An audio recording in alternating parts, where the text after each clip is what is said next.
Assalamu alaikum hörmətli televizor görgüçülər. Görüb atqanınla Erkin Asiya Radiosu Tor televiziyasının haftalik xəbərlər proqramısı. Programımız hoş geldinler. Bu programımızda bir hafta jarayonida radiomuzda Uyg'urlarga dair anlatılgan bir qism mühim xabarlarimizni əslatib o'tamiz. Ben Erkin. Ben Gülchehra.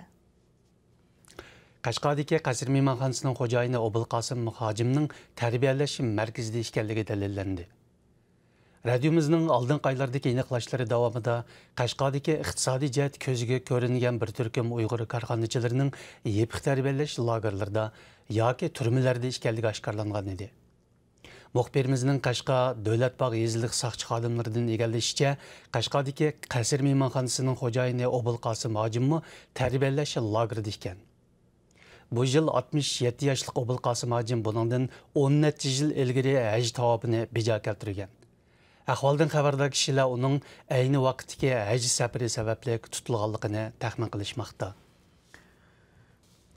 2017 yil yozdan boshlab Xitoy Misr saqchilarining birlashma operatsiyasi davomida Misrda o'qiyotgan yuzlagan Uyg'ur o'quvchilar g'oyib bo'lgan edi. Ulardan az bir qismining izdirki elingan bo'lsa-mu, ammo ko'p qismi haqida aniq ma'lumot olish mumkin bo'lmay keldi.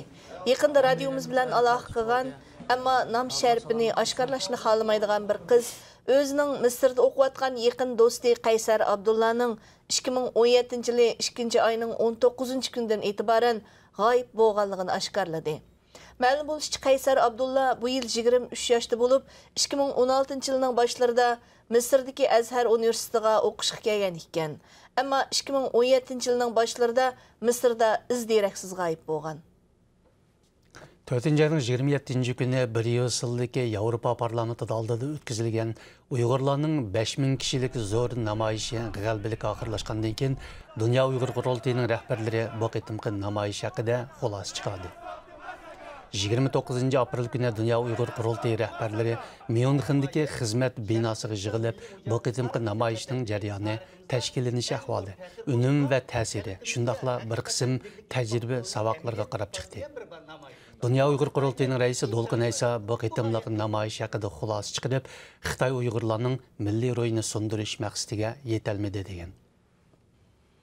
Radiomuzning Qashqardagi soqchi xodimlaridan ahvol egalishi davomida Qashqar shahrida yepiq tarbiyalash lagerlaridan boshqa yana O'rda oldi degan joyda bir ochiq tarbiyalash lageri borligi ma'lum bo'ldi.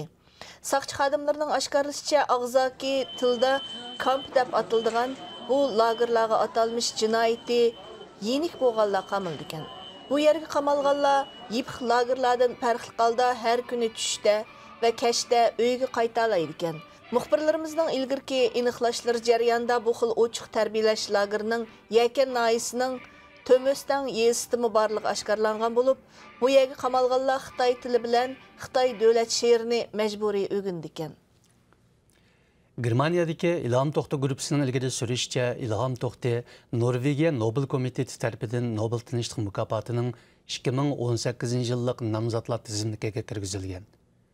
Egallanishicha, oldingi bir qancha yildan buyon turmadagi Uyg'ur ziyolisi Ilhom To'xta ko'plagan xalqaroliq kishilik huquq mukofotlariga erishgan edi.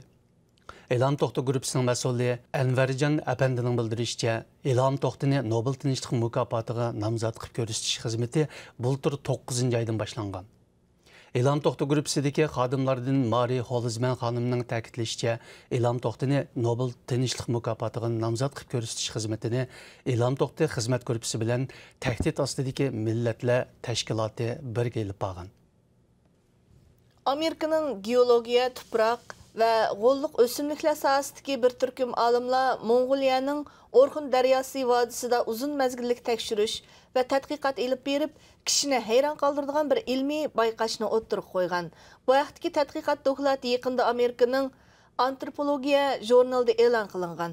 Mazkur ilmiy dokladda bu rayondagi eng ig'ir va eng uzun qurg'oqchilik ofatining Orxun Uyg'ur imperiyasi davrida yuz berganligi, ammo Uyg'ur imperiyasining intayin unumli tadbirlarni qo'llanib 70 yil davomlashgan bu qurg'oqchilikni moyirlik bilan yenganligi o'tirib qo'yilgan. Amerikadagi Ipak yo'li madaniyat tadqiqotchisi doktor Qahar Barat apandi bu vaqt fikr bayon qilib, bu bayqash Orxun Uyg'ur imperiyasining tarixi haqidagi tushunchalarni o'zgartirdi dedi.